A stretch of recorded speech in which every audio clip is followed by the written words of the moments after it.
And with us in the studio is Tarek Kabil, Minister of Trade and Industry of Egypt. There is obviously a very historical relationship between Egypt and Russia, and a lot of projects going on, and others will be initiated. So, for example, I had the chance to meet with the Minister of Industry and Trade.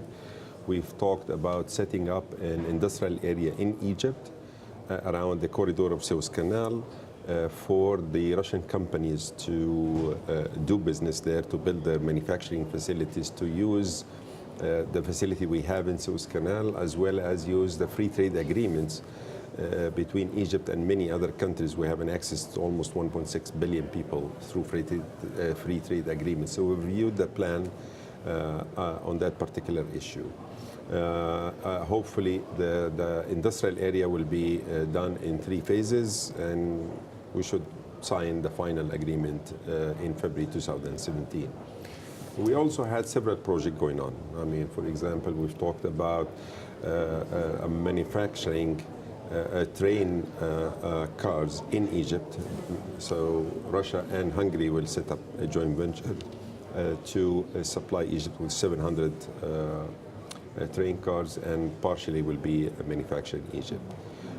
We also talked about the negotiation between Egypt and the Euro-Asian countries, which we have been discussing for quite some time, and we're in the phase of finalizing the first part of the question. Post the presidential meeting in December, there will be a final decision to start the final negotiation. The benefit for the Russian companies is for them to manufacture in Egypt, which has a skilled labor and a fairly cheap labor in comparison to Russia or many other countries. Number 2, Egypt is a big market. It's a 91 million people. But as I mentioned, most importantly, Egypt has an access to 1.6 billion people in Africa and Middle East and the EU. So manufacturing the Russian technology in Egypt, 1, will be cheaper in terms of cost.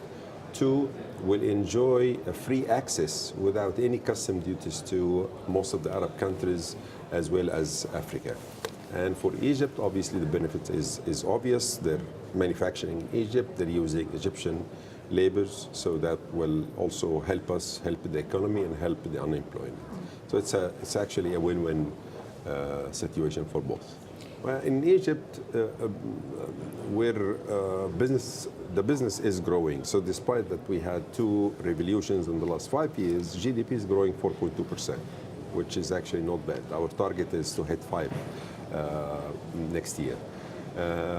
Within the last 2 years since President Abdel Fattah Sisi was elected, we've done a massive infrastructure improvement in Egypt. We doubled Suez Canal, we're building the industrial hub and logistics hub around Suez Canal. We're building 3 new ports, upgrading 3 new ports, other ports. We're building 3 new cities, including Administration City, capital, where we increase our power by almost 40% through this traditional power stations and renewable. We built 5,000 kilometers worth of roads. So there's a lot of work going on in terms of infrastructure, which is quite important for investment. We've also, in parallel with that, within the last 6 months, we've done really revolutionary legislations in order to help attracting investors and growing the economy.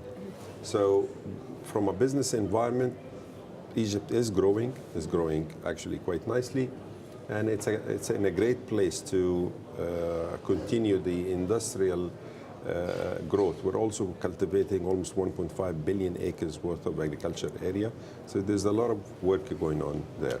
So despite all the political unrest, if that's what you're referring to, the environment, the investment environment is quite good.